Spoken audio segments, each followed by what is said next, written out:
أعوذ بالله من الشيطان الرجيم. بسم الله الرحمن الرحيم. رب اشرح لي صدري ويسر لي أمري واحلل عقدة من لساني يفقهوا قولي. رب يسر ولا تعسر وتمم بالخير. اللهم لا سهل إلا ما جعلته سهلا وأنت تجعل الحزن إذا شئت سهلا. اللهم انفعنا بما علمتنا وعلمنا ما ينفعنا وزدنا علما. اللهم صل على محمد وعلى آل محمد كما صليت على إبراهيم وعلى آل إبراهيم إنك حميد مجيد. اللهم بارك على محمد وعلى آل محمد كما باركت على إبراهيم وعلى آل إبراهيم إنك حميد مجيد. آمين يا رب العالمين. آج ہم انشاءاللہ اللہ کے خاص فضل و کرم سے، اس کی خاص رحمت اور توفیق سے ہم ریاض الصالحین کی جو جلد اول ہے والیوم 1، اس کا چیپٹر نمبر 51، اس کو آج ہم انشاءاللہ شروع کریں گے۔ سب سے پہلے ہم اسی کی حمد اور اسی کی تعریف اور اسی کا شکر کرتے ہیں جس نے ہمیں یہ وقت اور یہ مہلت عطا فرمائی، جس نے ہمیں یہ سہولتیں، وسائل اور بے شمار نعمتیں عطا فرمائی، اور خاص کر جس نے ہمیں اس قابل کیا، جس نے ہمیں ہمارے دلوں کو اس قابل کیا، جس نے ہمارے دلوں میں ڈالا کہ ہم اس بابرکت دین کو، اس بابرکت کلام کو سمجھنے کی کوشش کریں۔ اللہ تعالیٰ سے دعا ہے کہ اس کوشش میں ہمیں استقامت نصیب فرمائے، اس کوشش کو قبول و منظور فرمائے، ہمیں اپنی اور اپنے ساتھیوں کی اصلاح کرنے کی توفیق عطا فرمائے، اور دنیا کے ساتھ ساتھ اللہ تعالیٰ ہمیں آخرت کی کامیابی، آخرت کی بھلائی اور اپنا خاص فضل و کرم ہماری شامل حال کرے۔ آمین یا رب العالمین۔ چیپٹر نمبر 51 جو کہ ہمارے سامنے یہ ہائی لائٹڈ ہے، باب الرجا۔ باب الرجا یعنی اللہ تعالیٰ سے امید اور رجا کے بیان۔ امید ہمیں پتہ ہے کہ ایک اچھی توقع رکھنا، ایک اچھے انجام کے بارے میں اپنے آپ کو مطمئن رکھنا، یہ امید ہوتی ہے، اور رجا جو ہے وہ بھی پر امید ہونا، اچھے نتیجے کی، اچھے بدلے کی، اچھے مستقبل کی امید جو ہے وہ رجا ہوتی ہے۔ تو اللہ تعالیٰ سے امید اور اللہ تعالیٰ سے اچھے بدلے کی توقع رکھنا، یہ ہمارا آج کا چیپٹر ہے۔ اس سے پچھلا چیپٹر جو ہم نے دیکھا تھا، چیپٹر نمبر 50 نمبر چیپٹر، اس کا عنوان تھا خشیت الہی، یعنی اللہ تعالیٰ کا خوف، اللہ کی پکڑ اور اس کی کسی قسم کی سخت آزمائش اور اس کی سزا، اس سے ڈرنا، اور اس سے ڈرتے ہوئے اپنے آپ کو ایک سیدھے رستے پر گامزن رکھنا کہ کہیں ہم سے کوئی بھول چوک میں بھی کوئی ایسی بات سرزد نہ ہو جائے، ایسا گناہ سرزد نہ ہو جائے، یا ہمارا کوئی ایسا عمل اللہ تعالیٰ کو ناپسند ہو جائے، یا ایون کہ ہمارے کوئی نیک عمل، جو کوئی کام ایسا جو ہم نے کیا لیکن اس میں کوئی ریاکاری خدا نخواستہ، یا کوئی دکھلاوا، یا اس میں کوئی ایسی بات ہوگی کہ اللہ تعالیٰ ہمارے اس عمل کو، ہماری اس کوشش کو نہ مقبول کر دے، اس کو قبول نہ کرے، تو ایسی کسی بھی بات سے ڈرنا، اللہ تعالیٰ کے عذاب سے ڈرنا، اور خاص کر پچھلا جو چیپٹر ہم نے پڑھا اس میں جو اہم نقطہ دیکھنے کا کہ قیامت کے دن اللہ کے عذاب سے ڈرنا۔ دنیا میں بھی اللہ تعالیٰ کی آزمائش، اللہ تعالیٰ کی پکڑ جو ہے وہ مختلف انداز سے ہو سکتی ہے، لیکن خاص کر آخرت میں، قیامت میں اللہ تعالیٰ کی پکڑ سے، اس کی سزا سے، جہنم کے خوف سے ڈرنا، اور اس سے ڈرتے ہوئے اپنے آپ کو دنیا میں ہی سیدھے رستے پر رکھنا، یہ ہمارا پچھلا چیپٹر تھا۔ اور آج کا چیپٹر جو ہے وہ امید کا بیان کہ آپ جو بھی کام کر رہے ہیں اس کے بدلے میں اللہ تعالیٰ سے ایک اچھے انجام کی، ایک اچھے بدلے کی توقع رکھنا، امید رکھنا، اور پوری امید رہنا کہ میں نے یہ جو کام کیا ہے، یہ جو نیک عمل کیا ہے، اس کے بدلے میں اللہ تعالیٰ ضرور جو ہے اچھا صلہ جو ہے وہ عطا فرمائے گا۔ اور یہ امید جو ہے وہ ہمیشہ صرف اور صرف عمل کے سہارے پر ہی قائم ہو سکتی ہے۔ جب عمل کریں گے تو ہی امید لگائی جا سکتی ہے۔ اگر کوئی نیک عمل ہی نہیں کیا، اچھا اگر کوئی نیکی کے اور ثواب کے کام ہی نہیں کیے، تو پھر اچھے بدلے کی امید رکھنا، اچھے اجر کی امید رکھنا، وہ بھی بے سود ہے۔ اور لہذا اچھا عمل کر کے اپنے آپ کو صبر کے اوپر اور شکر کے اوپر گامزن کرتے ہوئے جو بھی اللہ تعالیٰ کی توفیق سے نیک عمل کیا اپنے استطاعت کے مطابق، اس کے بدلے میں پھر ایک اچھا انجام جو ہے اس کی امید رکھنا، اس کی توقع رکھنا، یہ آج کا چیپٹر ہے۔ اور اس سے پہلے گاہے بگاہے بات ہوتی رہتی ہے کہ مومن کی زندگی امید اور خوف، اللہ تعالیٰ سے خوف اور اللہ تعالیٰ سے اچھے اجر کی امید، اس کے درمیان درمیان ہوتی ہے۔ دونوں ہی چیزیں لازم و ملزوم ہے۔ اللہ تعالیٰ کی پکڑ سے ڈرنا، خوف، اور اچھا عمل کر کے اس کے نتیجے میں اللہ تعالیٰ کا فضل و کرم، اس کی امید رکھنا، اللہ تعالیٰ سے اچھے بدلے کی امید رکھنا، یہ دونوں چیزیں ساتھ ساتھ پیرالل چلتی ہیں کسی مومن کی زندگی میں۔ یہ دونوں زندگی میں، ان دونوں باتوں میں جب تک ایک ایک خاص توازن اور بیلنس نہ ہو، تب تک ایک انسان جو ہے یا ایک مومن جو ہے وہ اپنے آپ کو صحیح راستے پر مطلب یکسو ہو کر چلنا جو ہے وہ اس کے لیے اتنا آسان نہیں، بلکہ چل ہی نہیں سکتا۔ اگر بہت زیادہ اللہ تعالیٰ کا خوف ہوگا، صرف خوف ہی خوف ہوگا اللہ تعالیٰ کا، تو پھر امید جو ہے وہ بالکل دم توڑ جائے گی، نا امیدی ہو جائے گی کہ اللہ کا صرف خوف ہے۔ اور اسی طرح سے صرف اور صرف امید ہی رکھا جانا، اور صرف امید رکھنا جو ہے یہ ایک بہت ہی کریٹیکل پہلو اس لیے بھی ہے کہ ہماری امت جو ہے اس میں بہت سارے میٹر ایسے آ چکے ہیں کہ جس میں وہ صرف اللہ تعالیٰ کی امید ہی رکھی ہوئی ہے کہ اللہ تعالیٰ تو بخشنے والا ہے، وہ تو رحم کرنے والا ہے، وہ بس اللہ تو 70 ماؤں سے زیادہ پیار مطلب پیار کرتا ہے اور محبت کرتا ہے انسان سے۔ تو اس طرح کی امید رکھنا اور اس کے بنیاد پر پھر اپنے عمل میں کمزوری لے آنا، اس کے متعلقہ بھی ایک حدیث ہم ہو سکتا ہے اللہ تعالیٰ ہمیں توفیق دے تو آج کے سبق میں ہی ہم پڑھیں گے بھی ایک۔ تو صرف اور صرف امید رکھتے ہوئے مطلب اپنے عمل جو ہے اس کو کمزور کر لیا جاتا ہے۔ تو لہذا امید جو ہے وہ اور خوف دونوں کے درمیان ایک توازن، امید یہ بھی ہے کہ اچھا کام کر کے اللہ تعالیٰ سے پھر بھی اللہ تعالیٰ کا خوف رکھنا کہ کہیں ہمارا کسی کسی ہماری غلطی کی وجہ سے، کسی ہماری کمزوری کی وجہ سے، کوتاہی کی وجہ سے ہمارا جو عمل ہے وہ نامقبول نہ ہو جائے، وہ اللہ تعالیٰ اس کو رد نہ کر دیں، تو اس کا خوف بھی ہونا۔ اور پھر اچھے عمل کی امید بھی رکھنا کہ ہم نے تو اچھی نیت کے ساتھ، اچھے ارادے کے ساتھ کیا ہے، تو امید ہے کہ اللہ تعالیٰ اس کا بدلہ ملے گا۔ تو خوف، تو اس کی مثال ایسے ہی ہے جیسے ایک پرندے کے دو پر ہوتے ہیں۔ ایک پرندے کے دو پر، اسی طرح سے انسان کے جو دو پر ہے وہ ایک پر امید کا ہے اور دوسرا پر خوف کا ہے۔ اگر ان دونوں پروں میں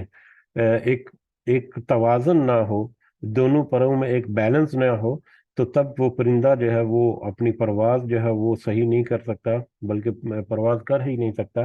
تو دونوں پروں میں بیلنس جیسے ضروری ہے پرندے کو پرواز کرنے کے لیے، اسی طرح سے انسان کو اپنی زندگی میں ایک سیدھے رستے پر، صراط مستقیم پر گامزن رکھنے کے لیے، منزل کی جو آخرت کی ہے اس کی طرف اپنے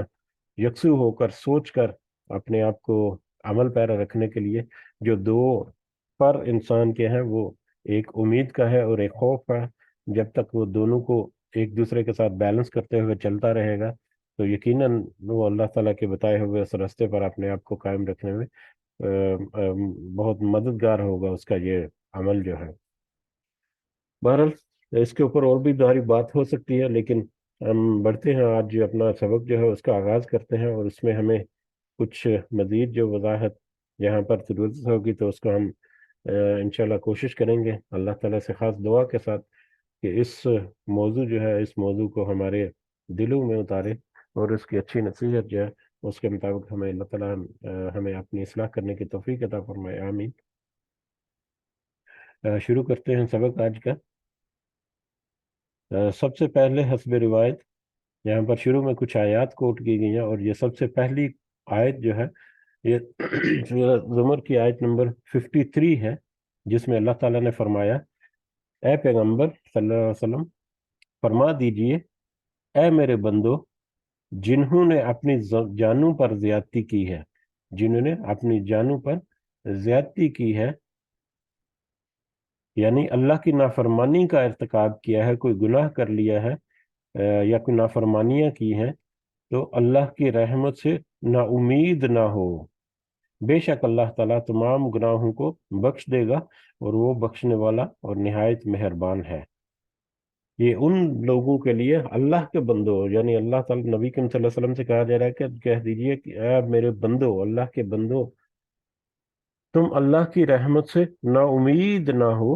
اگر تم سے کوئی غلطی، کوئی بھول چوک، کوئی گناہ یا اس طرح کا کوئی میٹر سرزد ہو بھی گیا ہے، تو توبہ کا دروازہ تمہارے لیے کھلا ہے۔ توبہ کو اللہ کے حضور پیش کرو، تو یقیناً اللہ تعالیٰ جو ہے وہ توبہ کو قبول کرنے والا ہے، اور پھر وہ گناہوں کو بھی بخش دے گا، اور مہربانی بھی فرمائے گا۔ لیکن ایسی جب بھی آیتیں ہم دیکھتے ہیں، یا امید کے چیپٹر میں ہم بار بار جو مختلف طرح کی احادیث دیکھیں گے، اس میں جو ایک اہم نقطہ ہمیں اپنے ذہن میں رکھنا ہمیشہ جو ہے وہ یہ ضروری ہے کہ بار بار اگر توبہ جو ہے، توبہ ریاض الصالحین کے یہی جو جلد اول ہے اس کے شروع کے چیپٹر میں توبہ کا بھی ایک چیپٹر تھا، اس میں ہم نے دیکھا تھا کہ توبہ جو ہے وہی قبول ہو گئی، یا وہی توبہ جو کنسپٹ ہے وہ وہی ہے جس میں ایک انسان جو ہے وہ نیک نیتی کے ساتھ، پکے ارادے کے ساتھ اللہ کے حضور اپنے اس گناہ کو پیش کر کے اپنا اس سے اللہ تعالیٰ سے مغفرت اور بخشش جو ہے وہ طلب کرے کہ یا اللہ مجھ سے یہ غلطی ہو گئی، میں آئندہ سے ایسا نہیں کروں گا۔ وہ اللہ کے سب جب تک وہ پکا وعدہ نہیں کرے گا دل سے مطلب اس گناہ کو چھوڑ کر ہمیشہ کے لیے اس سے اپنے آپ کو مطلب بچانے کا وعدہ جب تک لے کر اللہ کے حضور پیش نہیں ہوگا، تب تک وہ توبہ جو ہے وہ نہ مقبول ہوگی، بلکہ وہ توبہ ہوگی نہیں۔ توبہ پیش کرنے کا مطلب صرف الفاظ نہیں کہ یا اللہ میں توبہ کرتا ہوں، اب آئندہ ایسا نہیں کروں گا، بلکہ دل میں ایک پکا اور اچھا اور جو خالص نیت کے ساتھ کہ اب تو میں کبھی بھی یہ نہیں کروں گا، اب تو میں اپنے اس فیصلے پر قائم رہوں گا کہ مجھ سے یہ گناہ ہو گیا، میں ساری زندگی اس کو نہیں دہراؤں گا، اور ساری زندگی اپنے آپ کو اس گناہ سے بچا کر رکھوں گا۔ اور پھر حقوق اللہ اور حقوق العباد کے متعلقہ بھی ہم نے دیکھا تھا کہ حقوق اللہ کے متعلقہ توبہ کی قبولیت کی 3 شرطیں ہیں، اور حقوق العباد کے متعلقہ یہ 4 اس کی شرطیں ہیں، اور چوتھی بڑی بڑی ایک سینسٹیو اور بڑی ایک اہم شرط تھی حقوق العباد کے متعلقہ، کہ اگر کسی سے کوئی زیادتی ہو گئی یا کسی کا نقصان ہو گیا، تو اس نقصان کا ازالہ کرنا، اور اس کی جو کوئی سزا ہے یا اس کا کوئی اگر پینلٹی ہے تو اس کو بیئر کرنا اور اس کو پھر ادا کرنا، یہ بھی توبہ میں شامل ہے۔ تو توبہ بھی ہمیں اپنے ذہن میں رکھنی ہے بار بار، اس لیے ہم یاد دہانی کے لیے کہ توبہ جو ہے وہ صرف منہ کے الفاظ نہیں ہے، بلکہ ایک پکا ارادہ ہے، اس کے پوری جو بھی اس کی کریکشن ہے، جو بھی آپ کے جو گناہ ہو گیا یا غلطی ہو گئی یا کسی کو تکلیف یا نقصان پہنچا گیا، اس کی جتنی بھی کریکٹیو میئرز ہیں، اس کے جتنی بھی اصلاح ہے اور جتنا بھی اس کے کمپنسیٹ کرنے کے لیے جو بھی کیا جا سکتا ہے، وہ سارا کچھ کرنے کے بعد صحیح نیت کے ساتھ اللہ کے حضور اپنی توبہ کو پیش کرے گا، تو در حقیقت وہی توبہ ہے۔ اور کیونکہ آگے کچھ حدیث سے ہمیں مزید اندازہ ہوگا کہ اللہ تعالیٰ ہمیں بار بار یہ کہتا ہے کہ جو بار بار توبہ کرتا ہے اور بار بار اللہ کے حضور اپنی توبہ کو پیش کر کے واپس اللہ کی طرف پلٹتا ہے، تو اللہ تعالیٰ اس کو بخش دے گا۔ تو اس کا مطلب یہ ہرگز نہیں کہ بس ایک دفعہ ہلکے سے انداز سے توبہ کر لی کہ بس آئندہ نہیں کروں گا، اور دل سے پکا ارادہ نہیں، اور پھر اسی روش پر ہے، تو در حقیقت وہ صحیح منوں میں توبہ ہی نہیں کی۔ تو یہاں پر ان لوگوں کے لیے اللہ تعالیٰ نے، بلکہ ان کو اے میرے بندو کہہ کے اللہ تعالیٰ نے خطاب کیا، یا عبادی اللہ زین، اے میرے بندو، جنہوں نے تم اپنی جانوں کے اوپر کوئی ظلم اور زیادتی کوئی اس طرح سے کر دیا ہے، کوئی ناانصافی اپنے ساتھ ہو گئی ہے، تو تم یہ یاد رکھو کہ اللہ تعالیٰ نے توبہ کے دروازے تمہارے اوپر کھولے ہوئے ہیں، اور تم اس کی توبہ کی قبولیت جو ہے اس سے نا امید مت ہو، اپنی توبہ کو پیش کرو، اور تو اللہ تعالیٰ ضرور جو ہے وہ تمہاری توبہ کو قبول کرے گا اور تمہیں بخش بھی دے گا، کیونکہ اللہ تعالیٰ تو نہایت غفور اور رحیم ہے۔ تو یہ پہلی آیت جو ہے یہ ہمیں بہت خوبصورت انداز میں ہمیں بتاتی ہے کہ امید جو ہے وہ اللہ سے ہمیشہ لگا کر رکھنی ہے، ہمیشہ اللہ کی طرف جتنا بھی گناہ سرزد ہو جائے، لیکن صحیح معنوں میں توبہ کر کے اپنے عمل کو درست کر لیا جائے، تو پھر یہ امید جو ہے یہ رکھنا بھی ضروری ہے کہ اللہ تعالیٰ یقیناً اس کو معاف کر دے گا، اور اس کے بدلے میں بلکہ اچھا اجر جو ہے وہ بھی دے گا، اپنی رحمت بھی فرمائے گا۔ اسی طرح سے اگلی آیت جو ہے وہ سورہ سبا کی آیت نمبر 17 ہے، اس کا ایک حصہ یہاں پر جو کوٹ کیا گیا، اور اللہ تعالیٰ نے فرمایا ہم ناشکرے اور نافرمان ہی کو بدلہ دیتے ہیں۔ ہم ناشکرے اور نافرمان، ناشکرے اور نافرمان یعنی وہ لوگ جو ناشکری اور نافرمانی میں ساری زندگی انہوں نے گزار دی، اس کا بدلہ آخرت میں جو ہے وہ عذاب کی یا سزا کی شکل میں ہی ہے، جس نے ناشکری اور نافرمانی میں اپنی زندگی گزاری۔ لیکن جس نے پہلی جو آیت ہم نے دیکھی اس کے مطابق اگر کوئی ناشکری نافرمانی کوئی گناہ سرزد ہو بھی گیا، لیکن اپنی مہلت کے اندر اس نے رجوع کر لیا اللہ تعالیٰ سے، تو یقیناً اللہ تعالیٰ اس کو بخشتا بھی ہے۔ یہ امید دونوں آگے اس میں پہلو، کہ ایک امید بھی ہے کہ اللہ تعالیٰ کی طرف ایک اچھے انجام کی توقع جو ہے وہ رکھنا، اور اس کے لیے پھر اپنی کوشش جو ہے توبہ کی شکل میں اور آئندہ وہ گناہ نہ کرنے کی شکل میں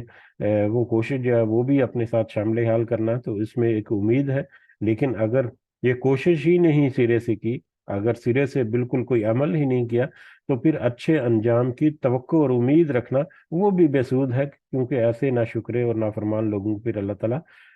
بدلہ جو ہے وہ بھی سزا کی شکل میں آخرت میں قیامت میں وہ ملے گا۔ اسی طرح سے اگلی آیت جو ہے سورہ طٰہٰ کی آیت نمبر 48 ہے، جس میں اللہ تعالیٰ نے فرمایا بے شک وحی کی گئی ہماری طرف کہ عذاب کے مستحق وہی لوگ ہوں گے جنہوں نے جھٹلایا اور منہ پھیرا، جنہوں نے اللہ کی نصیحت کو، اللہ کے ہدایت کو، رہنمائی کو، اس قرآن کو اور حدیث کو، سنت کو چھوڑ دیا اور منہ پھیر لیا اس سے، تو یقیناً ایسے لوگ جو ہیں وہ عذاب کے مستحق ہوں گے۔ ان کو اللہ تعالیٰ کی کوئی امید رکھنا ان کے لیے بے سود ہوگا، کیونکہ انہوں نے کوئی ایسا کام ہی نہیں کیا جس کی بیس پر وہ اچھی امید رکھیں۔ جب تک کھیتی میں ہل چلا کر اس میں بیج نہیں بو گے، تو ایک اچھے پھل کی توقع یا امید جو ہے، جس کو توکل بھی کہتے ہیں، کہ اچھے اجر کی، اچھے بدلے کی امید رکھنا وہ بے سود ہے۔ اسی طرح سے جب تک کوئی نیک کام ہی نہیں کیا، تو پھر ایمان کے ساتھ، وہ بھی ایمان کی حالت میں، ایمان جو ہے وہ تو شرط اول ہے، ایمان کی حالت میں جب تک کوئی نیک کام ہی نہیں کرے گا تو اس کو اچھے انجام کی امید رکھنا اس کا بے سود ہے۔ اسی طرح سے آگے سورہ اعراف کی آیت نمبر 156 ہے، جس میں اللہ تعالیٰ نے فرمایا اور میری رحمت نے ہر چیز کو گھیر لیا ہے۔ میری رحمت نے یعنی اللہ تعالیٰ کی رحمت نے ہر چیز کو گھیر لیا ہے، یعنی دنیا میں ہر ایک پر حاوی ہے اور غالب ہے، لیکن آخرت میں یہ صرف متقین کے لیے ہوگی۔ اللہ تعالیٰ کی رحمت جو ہے وہ اس دنیا میں تو پوری جو نو انسانی ہے یا پوری جو کائنات ہے اس کے اوپر پھیلی ہوئی ہے، لیکن آخرت میں انسانوں کے متعلقہ انسان اور جن جو ہیں ان کو اگر شامل کر کے کیا جائے، تو دنیا میں جب تک زندگی کے درمیان ان کے اوپر اللہ تعالیٰ نے رحمتیں جو ہے وہ نشاور کی ہوئی ہیں، لیکن جب اس دنیا سے جو مہلت جو ہے وہ ختم ہوگی، ایک توبہ کے دروازے جب بند ہو گئے، تو اس کے بعد پھر آخرت میں تو یہ صرف اور صرف رحمت کی امید جو ہے یہ صرف ان کے لیے ہے جو متقی ہیں، جو پرہیزگار رہے، جنہوں نے دنیا میں اپنے عمل کو درست رکھنے کی کوشش کی، تو ایسے لوگ ہی ہیں جو آخرت میں اللہ کی رحمت کے مستحق ہوں گے، کیونکہ اللہ تعالیٰ نے وعدہ کیا ہے کہ جو اچھے عمل کرے گا اس کو اچھا بدلہ ملے گا، اور جو برائی کے عمل کرے گا اس کو اللہ تعالیٰ سے ضرور سزا دے گا۔ تو وہاں پر برائی کے ساتھ کوئی پیش ہو گیا اور وہاں پر جا کے امید رکھے کہ میں اچھے عمل کی مطلب اچھے انجام ملے گا، تو یہ بھی بے سود ہے بالکل۔ تو اس کے بعد دیکھتے ہیں، ہم حدیث کا سلسلہ شروع کرتے ہیں۔ آج پہلی حدیث جو ہے اس چیپٹر کی، حدیث نمبر 1، اور اس والیوم کی، جلد اول کی، ریاض الصالحین جلد اول کی حدیث نمبر 413 ہے۔ یہ حضرت عبادہ بن صامت رضی اللہ تعالیٰ عنہ سے ہے کہ رسول اللہ صلی اللہ علیہ وسلم نے فرمایا، جس شخص نے گواہی دی کہ اللہ کے سوا کوئی معبود نہیں، جس شخص نے گواہی دی کہ اللہ کے علاوہ کوئی معبود نہیں، وہ اکیلا ہے، اس کا کوئی شریک نہیں، اور یہ کہ محمد صلی اللہ علیہ وسلم اس کے بندے اور رسول ہیں۔ پہلا حصہ ہے کہ جس نے گواہی دی کہ اللہ کے سوا کوئی معبود نہیں، وہ اکیلا ہے، اور اس کا کوئی شریک نہیں، یعنی توحید کی جس نے گواہی دی اور اچھی طرح سے اس کے اوپر یقین بھی کر لیا، اور پھر محمد صلی اللہ علیہ وسلم کی رسالت اور ان کی ختم نبوت جو ہے اس کی وہ گواہی دے، اللہ کے بندے اور اس کے رسول ہیں صلی اللہ علیہ وسلم، اور یہ کہ حضرت عیسیٰ اللہ کے بندے اور اس کے رسول اور اس کا کلمہ ہے، جیسے کہ حضرت عیسیٰ علیہ السلام جو ہے ان کو کلمۃ اللہ بھی کہا جاتا ہے، اللہ تعالیٰ کے خاص کلمہ کن سے، جو اللہ نے مریم کی طرف ڈالا، یعنی اللہ کا وہ کلمہ جو کن، کلمۃ اللہ، اور اس کی روح ہے، اور جنت اور دوزخ حق ہے، اور اس کو یہ بھی یقین ہے کہ جنت اور دوزخ جو ہے یہ حق ہے، یہ ایک اٹل حقیقت ہے جو ایک وقت سامنے آ کر رہے گی، تو اللہ تعالیٰ اس کو جنت میں داخل فرمائے گا جس عمل پر بھی وہ ہوگا۔ یہ پہلی حدیث جو ہے، یہ کہنے کہ اس چیپٹر کے اوپر ایک سادہ ترین حدیث ہے، اس میں اسی ٹاپک کے اوپر کچھ اور بھی حدیث آگے آئیں گی، تو لہذا اس کا جو بنیادی جو ایک ایک اس کا جو میسج ہے یا بنیادی اس میں جو بات ہمیں پتہ چلتی ہے، اس کو ہم اگر سمجھنے کی کوشش کریں تو اس میں ہے کہ اللہ کی توحید کی گواہی دینا اور محمد صلی اللہ علیہ وسلم کی رسالت کی گواہی دینا، اور پچھلے جو نبی ہیں یا رسول جو پچھلے گزرے ہیں ان کی حقیقت، ان کی نبوت اور رسالت کی گواہی بھی دینا، اور خاص کر یہ جو بار بار آگے رپیٹ ہوگی وہ بات، وہ اللہ کی توحید جو ہے اس کی گواہی دینا، اور نبی کریم صلی اللہ علیہ وسلم یعنی رسالت کی گواہی دینا، جو یہ دونوں گواہیاں دے گا تو اللہ تعالیٰ اس کو ضرور جنت میں داخل کرے گا۔ اب یہاں پر ہم نے جو اہم بات، نقطہ جو ہمیں ذہن میں رکھنا ہے، جو اگلی احادیث میں بھی ہمیں سمجھنے میں آسانی کرے گا، وہ یہ ہے کہ جیسا کہ بار بار تذکرہ ہوتا ہے احادیث کے مجلس میں بھی اور قرآن مجید کی مجلس میں بھی، کہ توحید، اللہ کی وحدانیت اور اس کو وحدہ لا شریک جان کر، مان کر، اس کے اوپر یقین کر کے صرف اور صرف اسی سے اپنی توقعات جو ہے وابستہ رکھنا، وہ امیدیں اور وہ دعائیں جو صرف اور صرف اللہ ہی کا حق ہے کہ صرف اللہ ہی سے کی جائے، تو ان دعاؤں کو صرف اللہ تک محدود رکھنا، کسی کو بھی اس میں کوئی شریک نہیں ٹھہرایا، کسی کو بھی اس میں اللہ کے علاوہ پکارا نہیں، تو وہ توحید ہے، وہ توحید کے اوپر کاربند ہے۔ اور آخرت میں جو انٹری ہے، اس کا جو پہلا جو ایک چیک لسٹ ہے یا جو انٹری فارم ہے، اس کے اوپر 2 ہی کالم ہے یا 2 ہی چیک لسٹ ہے، دونوں میں سے جس جس کی طرف ٹک لگ گیا اس کا راستہ جو ہے وہیں سے ڈیفائن ہو گیا۔ پہلا ہے توحید، یعنی موحد ہونا، کہ ایک بندہ جو اللہ کے حضور پیش ہو رہا ہے کیا وہ موحد ہے یا مشرک ہے۔ اگر تو موحد ہے، اللہ کی وحدانیت کا اقرار کرتا رہا، اور نہ صرف اقرار کرتا رہا بلکہ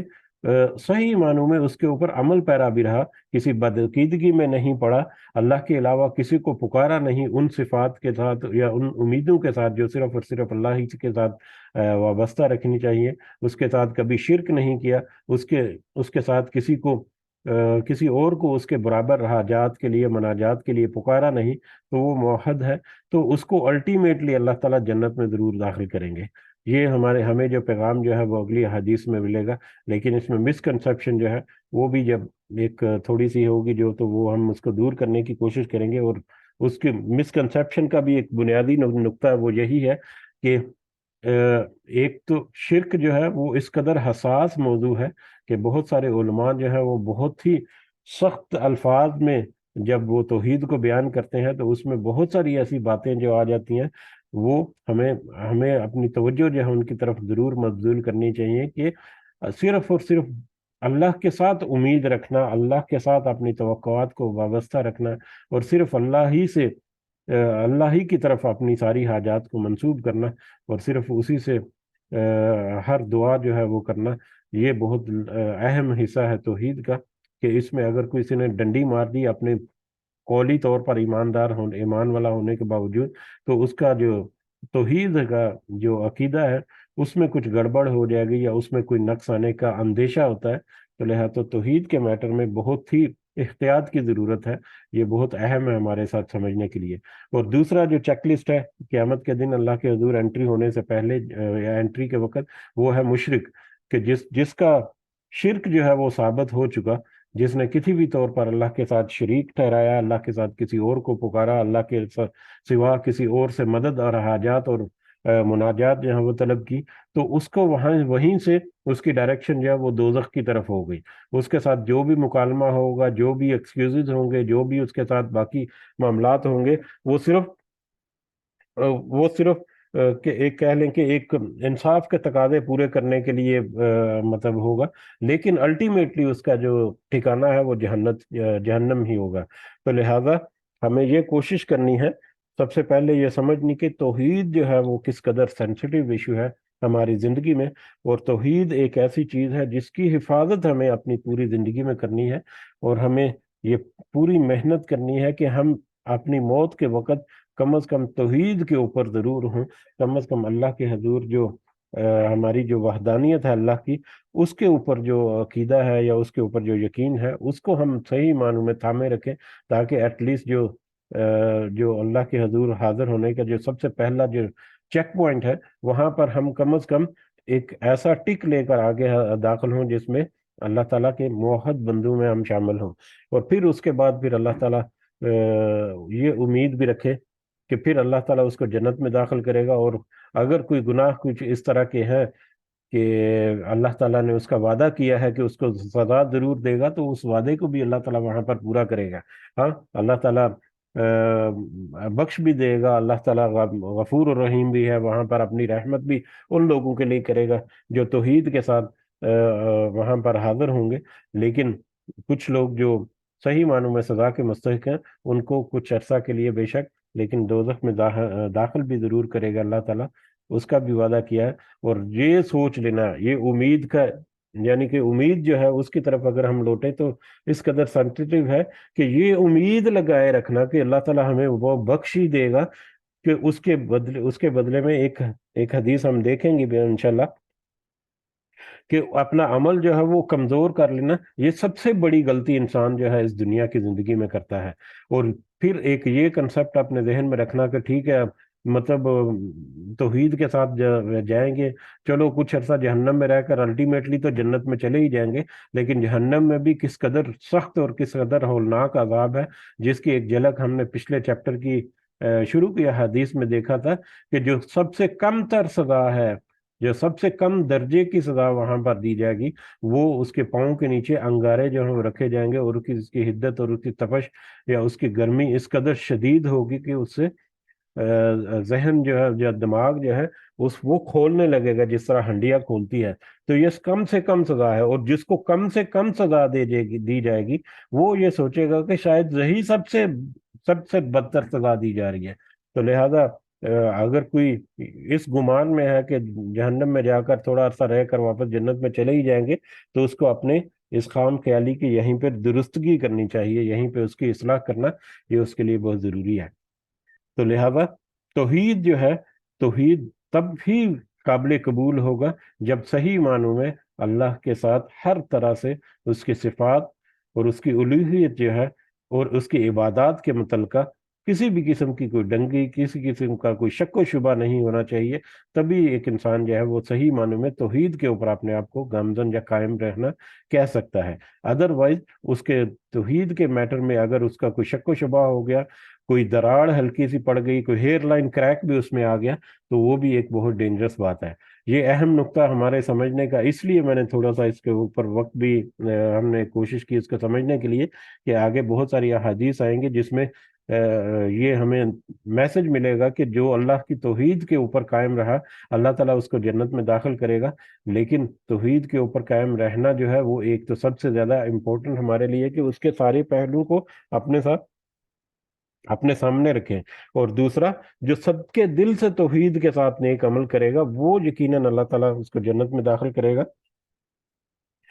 لیکن اس کا مطلب یہ نہیں کہ جنت میں داخلے سے پہلے اس کو کوئی ایسا نہیں ہوگا، ہو سکتا ہے خدا نہ خواستہ اس کی زندگی میں کچھ ایسے میٹرز ہیں تو اس کو پاک کرنے کے لیے اللہ تعالیٰ جہنم میں بھی داخل کرے۔ بہرحال ہمیں پوری کوشش یہی ہونی چاہیے کہ اللہ تعالیٰ ہمیں پہلے ہی بیچ میں جنت میں جانے والے لوگوں میں ہمارا نام جو ہے وہ لکھ دے، آمین یا رب العالمین۔ تو اسی پس منظر میں یہ پہلی حدیث جو ہے وہ بھی ایسے ہی ہے کہ جس نے اللہ کے گواہی دی کہ اللہ کے ساتھ کوئی معبود نہیں، یعنی توحید کی گواہی دی، اور محمد صلی اللہ علیہ وسلم کی رسالت کی گواہی دی، اور حضرت عیسیٰ علیہ السلام کے کلمت اللہ ہونے کی، اور اللہ کے روح اللہ جو ہے اس کا ہونے کی وہ جس نے تصدیق کی، تو وہ جنت اور دوزخ، اچھا اس کے علاوہ اس کو اس بات پر بھی یقین ہے کہ جنت اور دوزخ حق ہے، یعنی کہ جنت بھی ایک بڑی اٹل حقیقت ہے اور دوزخ بھی ایک بڑی اٹل حقیقت ہے، اور یہ دونوں چیزیں ایگزسٹ کرتی ہیں، اور ان دونوں چیزوں میں سے کسی ایک کا سامنا ہمیں کرنا ہے۔ تو جو جنت میں سامنے جو ہے اس کی امید ہمیں یقین رکھنا چاہیے، امید رکھنی چاہیے، اور دوزخ سے اپنے آپ کو بچا کر اس دنیا میں ہمیں زندگی گزارنی چاہیے۔ تو جنت اور دوزخ جو ہے اس کے حق ہونے کی گواہی جو دے، تو یہ ایسا جو شخص ہے یا ایسا جو فرد ہے اس کو اللہ تعالیٰ جنت میں داخل فرمائے گا۔ اور اس کی ایکسپلینیشن میں جتنی ہے وہ ساری کی ساری یہی ہے کہ یہ لازم نہیں کہ وہ جنت میں ہمیشہ مطلب وہ پہلے ہی راؤنڈ میں، ہو سکتا ہے کہ کچھ عرصہ وہ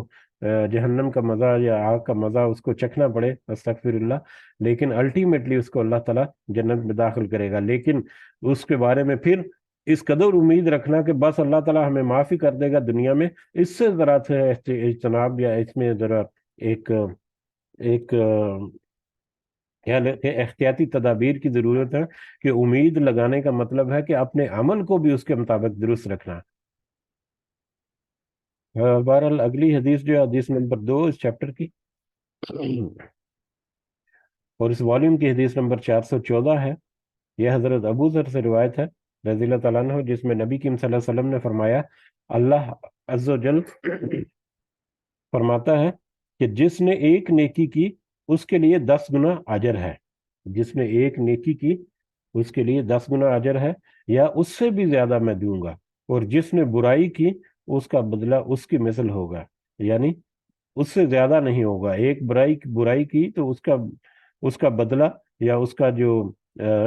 جو حساب میں اس کا جو لکھا جائے گا وہ اسی کا قدر ہوگا جس قدر اس نے برائی کی، اس سے زیادہ نہیں لکھی جائے گی، یا میں اسے بخش ہی دوں گا۔ اللہ تعالیٰ کہہ رہے ہیں کہ وہ اس کے برائی جو ہے وہ ایک ہی برائی کاؤنٹ ہوگی، یا میں اسے بخش ہی دوں گا، میں اسے معافی کر دوں گا، جو مجھ سے ایک بالشت کے برابر نیکیوں کے ذریعے سے قریب ہوگا، یعنی جو نیکیاں کرتے ہوئے ایک بالشت ہمیں پتا ہے کہ ایک ہاتھ جس سے ہم عام طور پر کچھ چیز ناپنے کے لیے جو ہاتھ پھیلا کر انگوٹھے کے ایک سرے سے لے کے چھوٹی انگلی کے آخری سرے تک یہ جو فاصلہ ہے یہ ایک بالشت ہے۔ تو جس نے ایک بالشت کے برابر بھی نیک عمل کے ساتھ اللہ تعالیٰ کی طرف توجہ دی، تو تو میں اس سے ایک ہاتھ قریب ہو جاؤں گا۔ اور ہاتھ جو ہے وہ عربی زبان میں، وہ ہاتھ جو ہے وہ ہتھیلی سے شروع ہو کر غالباً کوہنی تک جاتا ہے۔ اردو میں ہاتھ جو ہے وہ تو ہتھیلی صرف جو ہے وہ جو اینکل ہے اس سے پہلے پالے تک، جس میں یہ ہتھیلی کے یعنی 5 انگلیاں اور اس کے درمیان جو ہتھیلی کا حصہ ہے، لیکن عربی میں ہاتھ جو ہے وہ مطلب کوہنی تک کا جو فاصلہ ہے وہ ہاتھ ہے۔ یہ تھوڑا سا فرق بھی ہے اس میں۔ بہرحال جو ایک بالشت اللہ تعالیٰ کے حضور نیکیوں کے ذریعے سے قریب ہوگا تو اللہ تعالیٰ ایک ہاتھ اس کے قریب ہو جائے گا، اور جو مجھ سے ایک ہاتھ قریب ہوگا میں اس سے 2 ہاتھ قریب ہوں گا، اور جو میرے پاس چل کر آئے گا میں اس کی طرف دوڑتا ہوا ہوں گا، اور جو مجھ سے زمین پر برائی لے کر آئے گا ملے گا لیکن وہ میرے ساتھ کسی کو شریک نہ ٹھہراتا ہو. یہ اللہ تعالیٰ نے کتنی اہم شرط یہاں پر عائد کر دی کہ جو میری طرف جو مجھ سے زمین بھر برائی لے کر ملے گا لیکن وہ میرے ساتھ کسی کو شریک نہ ٹھہراتا ہوگا تو میں اسے اسی قدر بخشش لے کر ملوں گا. وہ میرے ساتھ زمین بھر برائی لے کر ملے گا یا میرے حضور پیش ہوگا تو میں اسی قدر اس کے ساتھ بخشش لے کر اس کے ساتھ ملوں گا. لیکن اس کی شرط جو ہے وہ اللہ تعالیٰ نے کیا کہی کہ وہ کسی کو میرے ساتھ شریک نہ ٹھہراتا ہو. اچھا، یہ حدیث جو ہے یہ بھی حدیث بہت اہم ہے ہمارے لیے، اور اس میں سمجھنے کے لیے اسی ریاض الصالحین کی شروع کی جو چیپٹر ہے اس میں ایک چیپٹر بھی تھا نیت کا. غالباً پہلا ہی چیپٹر تھا یا پہلا دوسرا تیسرا چیپٹر ہے یہ چیپٹر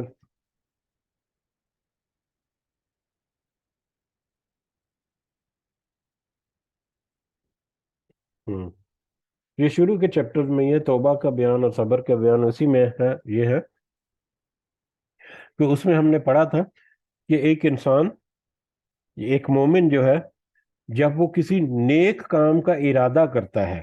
ایک اللہ کا بندہ جو صحیح معنوں میں مومن ہے، وہ کسی ایک نیک کام کا ارادہ جب کرتا ہے تو اس ارادے کے بدلے میں اللہ تعالیٰ ایک نیکی کا اجر جو ہے وہ اس کے نامہ اعمال میں لکھ دیتا ہے. جب وہ اس نیک کام کو انجام دیتا ہے تو پھر اس کا جو اجر ہے وہ کم از کم 10 گنا، اور 10 گنا سے لے کر 700 گنا، یا اللہ تعالیٰ 700 گنا سے بھی زیادہ کر دے، یہ اللہ تعالیٰ کا فضل ہے اس کے اوپر، لیکن کم از کم 10 گنا کا اجر جو ہے وہ اس کو ضرور ملتا ہے. اگر وہ نیک کام کرنے کا ارادہ کرتا ہے تو اس کے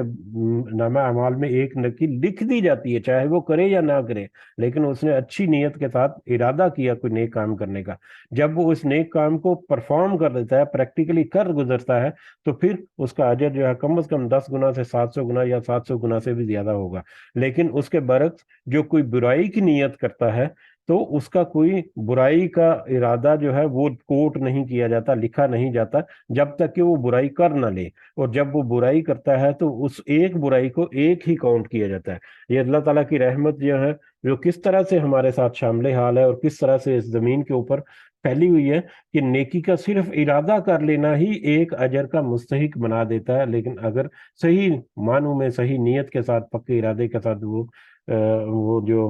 فیصلہ جو ہے وہ کیا جائے، اور پھر اس کے بعد پھر نیک عمل جو ہے اس کا 10 گنا سے لے کے 700 گنا یا اس سے بھی زیادہ، اور برائی جو ہے وہ صرف ایک ہی کاؤنٹ ہوگی. اس کے باوجود ایک کثیر تعداد جو ہے وہ مومنین کی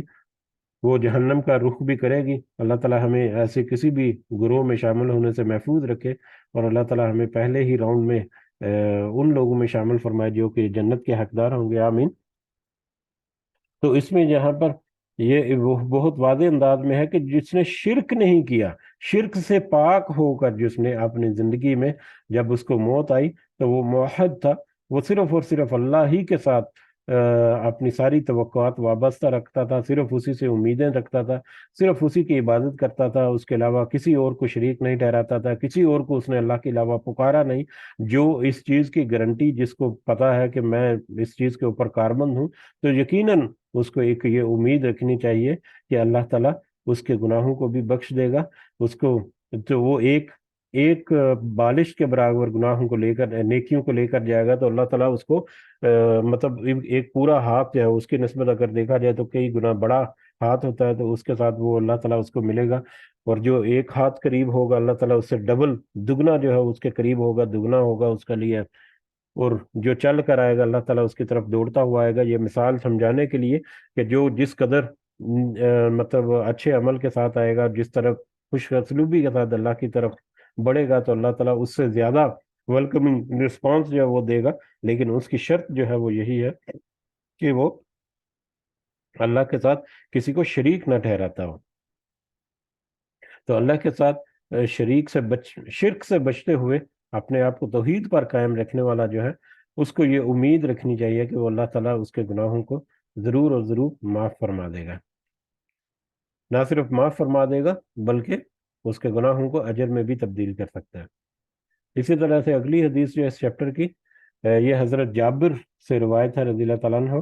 کہ ایک دیہاتی نبی کریم صلی اللہ علیہ وسلم کی خدمت میں حاضر ہوا اور عرض کیا، یا رسول اللہ صلی اللہ علیہ وسلم، دو واجب کرنے والی چیزیں کیا ہے؟ اس دیہاتی نے، اس بدو نے نبی کریم صلی اللہ علیہ وسلم سے پوچھا کہ دو واجب کرنے والی چیزیں یا دو چیزیں کون سی ہیں جو کہ واجب ہیں، جو کہ مطلب برحق ہیں، جو کہ ہو کر ہی رہیں گی؟ تو آپ صلی اللہ علیہ وسلم نے ارشاد فرمایا، جو شخص اس حال میں مرے کہ وہ اللہ کے ساتھ کسی کو شریک نہیں ٹھہراتا تھا، وہ جنت میں جائے گا، اور جس کو اس حال میں موت آئی کہ وہ اللہ کے ساتھ کسی کو شریک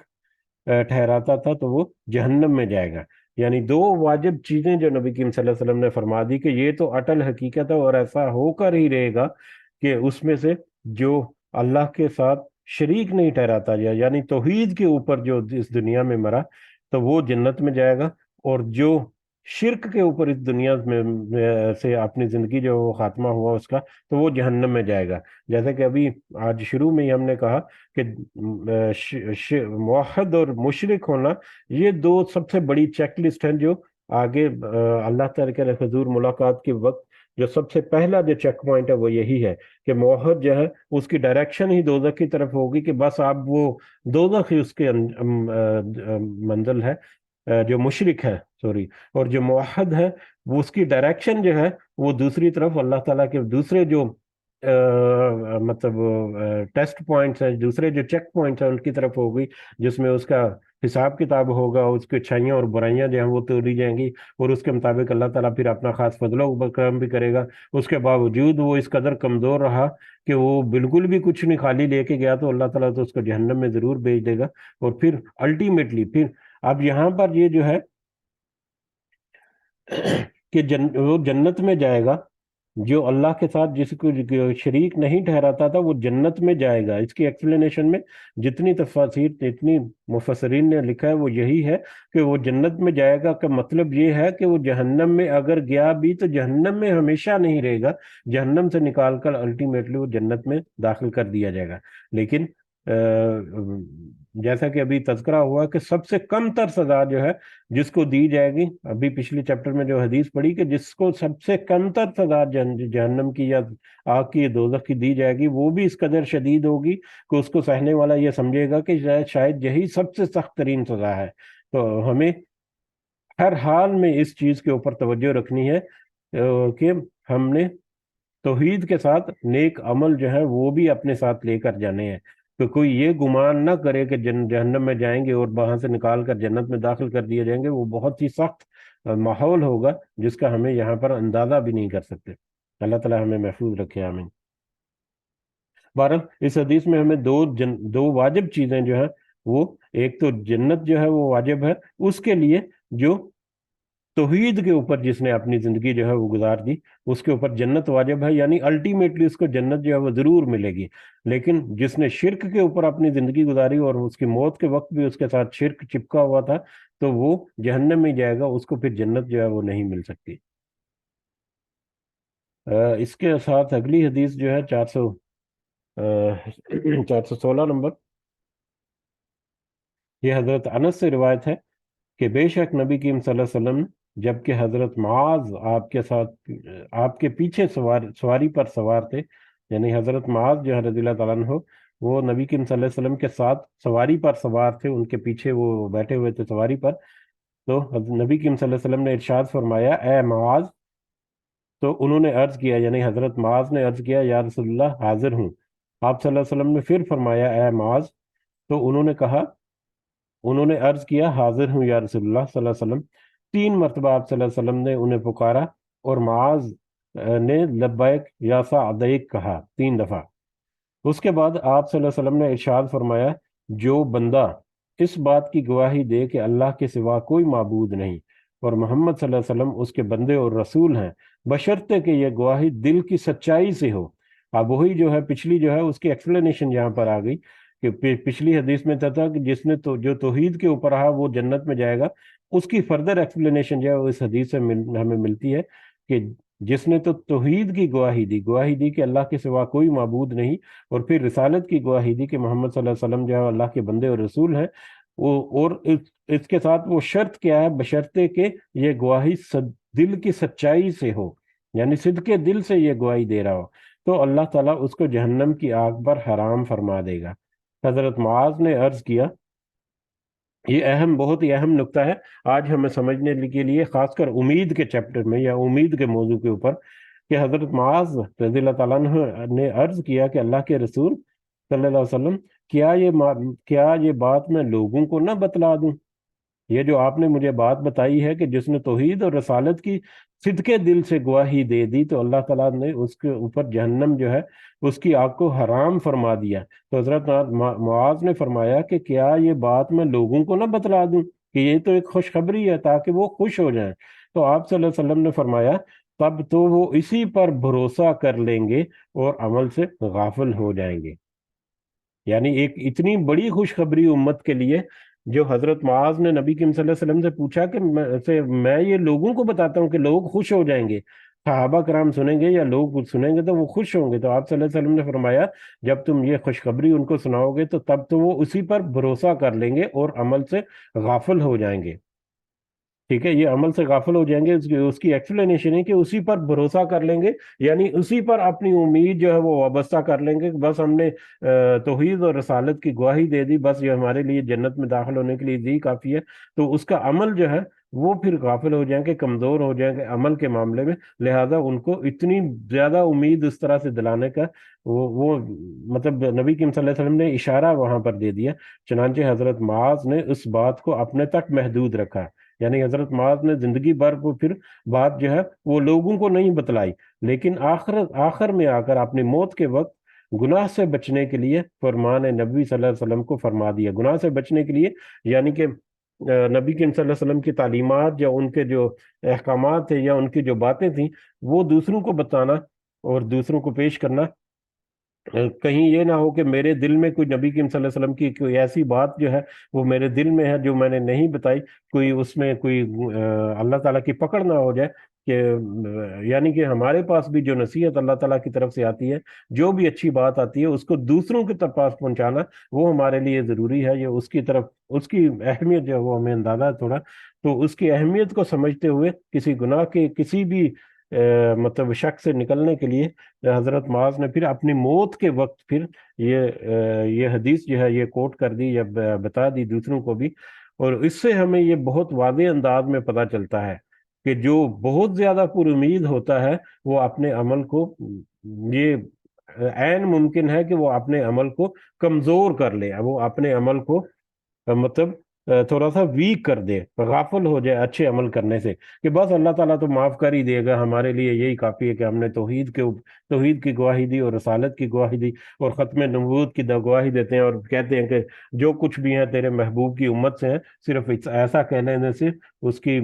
بخشش نہیں ہو جائے گی بلکہ اس کو پورے نیک عمل بھی کرنے ہیں۔ تو امید کے ساتھ ساتھ نیک عمل کر کے اس کے ساتھ امید جو ہے وابستہ کرنا، یہ بہت ہی اہم نقطہ جو ہمیں اس پورے چیپٹر کے لیے جو سب سے اہم نقطوں میں سے ایک نقطہ جو ہے وہ یہاں پر ہے، جو حدیث جو نبی کریم صلی اللہ علیہ وسلم نے کہہ دیا کہ اس قدر ان کو خوشخبری سناؤ گے تو ہو سکتا ہے کہ وہ عمل کو کمزور کر لیں یا عمل سے غافل ہو جائیں۔ تو یہ اہم نقطہ ہے جو ہمیں ہمیشہ ذہن میں رکھنا چاہیے۔ اور پھر جو لوگ اتنی زیادہ امید رکھتے ہیں کہ اللہ تعالیٰ تو 70 ماؤں سے، اور وہ اکثر یہ حدیث جو ہے یہ واقعہ جو ہے وہ بھی کوٹ کرتے ہیں کہ ایک فاحشہ عورت تھی، کوئی بد کردار عورت تھی، تو اس نے کنویں سے اپنے جوتے میں شاید ایک جو کتا وہاں پر پیاسا تھا تو اس نے اپنے جوتے میں پانی بھر کر اس کتے کو پلا دیا، تو اللہ تعالیٰ کو اس کا یہ عمل جو ہے اس قدر پسند آ گیا کہ اس کو اللہ تعالیٰ نے معاف کر دیا اور جنت میں داخل کر دیا۔ یا اس طرح کا واقعہ جو کوٹ کرتے ہیں، تو جو اس طرح کا واقعہ کوٹ کرتے ہیں ان کو اس کے برعکس دوسرا واقعہ جو ہے وہ بھی اپنے ذہن نشین رکھنا چاہیے کہ نبی کریم صلی اللہ علیہ وسلم کا ایک ملازم جو ان کی خدمت کرتا تھا اور ان کے لیے جو بیت المال تھا اس کے حفاظت یا اس کے سامان کے اوپر اس کی ڈیوٹی تھی یا مامور تھا، وہ ایک جنگ میں جہاد کرتا ہوا لڑتا ہوا شہید ہو گیا، لڑتا ہوا وہ وہاں پر مارا گیا۔ تو صحابہ کرام نے اس کی تعریف کی، اس کی شہادت کی کہ وہ بہت بہادری سے لڑا اور بہادری سے لڑتے ہوئے اللہ کے راستے میں اس نے جان دے دی۔ تو نبی کریم صلی اللہ علیہ وسلم نے کہا کہ میں تو اس کے اوپر آگ کی چادر دیکھ رہا ہوں پڑی ہوئی۔ تو صحابہ نے کہا کہ یہ حضور صلی اللہ علیہ وسلم یا رسول اللہ صلی اللہ علیہ وسلم، یہ تو اللہ کے راستے میں لڑتا ہوا شہید ہوا ہے، تو نبی کریم صلی اللہ علیہ وسلم نے کہا کہ اس نے مال غنیمت سے ایک چادر چرا لی تھی، اور وہ چادر میں دیکھتا ہوں کہ وہ چادر آگ کی بنا کر اس کے اوپر ڈال دی گئی ہے۔ تو لہذا ہمیں دونوں طرف کی توجہ، اللہ تعالیٰ کی پکڑ کی خوف اور اس کی امید جو ہے نیک عمل کی، ان دونوں کو جب تک ہم بیلنس کر کے نہیں چلیں گے، ہم اپنے عمل کو، اپنا جو ہمارے اعمال جو ہیں ان میں درستگی اور اس میں بیلنس جو ہے وہ برقرار نہیں رکھ سکتے ہیں۔ جس طرح کہ شروع میں ذکر ہوا کہ دو پر جو ہیں ایک پرندے کے، اسی طرح سے انسان کے لیے خوف اور امید جو ہے وہ دو پر ہیں، کہ جب تک ان دونوں پروں میں بیلنس ہوگا، ایک انسان کی پرواز جو ہے وہ درست سمت میں ہوگی اور بیلنس بھی ہوگی اور سموتھ بھی ہوگی۔ جہاں پر یہ ان بیلنس ہو گیا، وہیں پر اس کا جو ڈائریکشن ہے وہ بدل گئی، اور وہ پھر کمزور ہو گئی، اس کی پرواز کمزور ہو گئی۔ جی، تو میرا خیال ہے یہیں پہ رکتے ہیں۔ اگر یہاں تک ہم نے جو احادیث پڑھی اس کے نسبت سے اگر کوئی پوائنٹ ایڈ کرنا چاہ رہے ہیں یا کوئی اضافی نقطہ ہے تو آپ بتا سکتے ہیں، ذکر کر سکتے ہیں۔ جزاکم اللہ خیرا کثیرا، وما علینا الا البلاغ المبین۔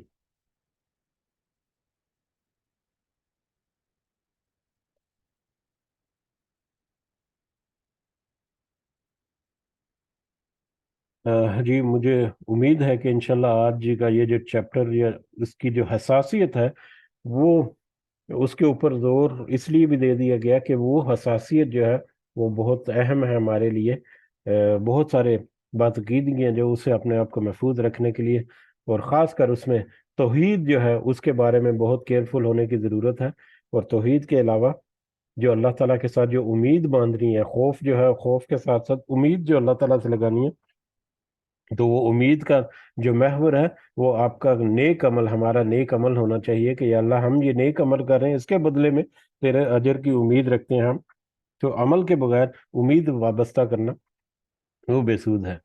بہرحال اللہ تعالیٰ سے دعا ہے کہ ہم نے یہ سمجھنے کی کوشش کی، اس کی صحیح نصیحت ہمارے دلوں میں اتار کر ہمیں اپنی اصلاح کرنے کی توفیق عطا فرمائے۔ اللہ تعالیٰ ہمارے جتنے ظاہری اور باطنی مسائل ہیں سب کو اللہ تعالیٰ آسان فرمائے، ہماری خاص مدد اور رہنمائی ہمارے سامنے حال کرے۔ ہمارے جتنے مسائل ہیں ہمارے روزمرہ کے معاملات میں، ہماری زندگی میں دنیاوی مسائل، اللہ تعالیٰ ان میں بھی ہماری مدد فرمائے، اور ہمیں اس قابل بنائے کہ اس دنیاوی زندگی میں ہم دنیا کے ساتھ ساتھ کچھ ایسے اجر یا اچھے عمل جو ہیں وہ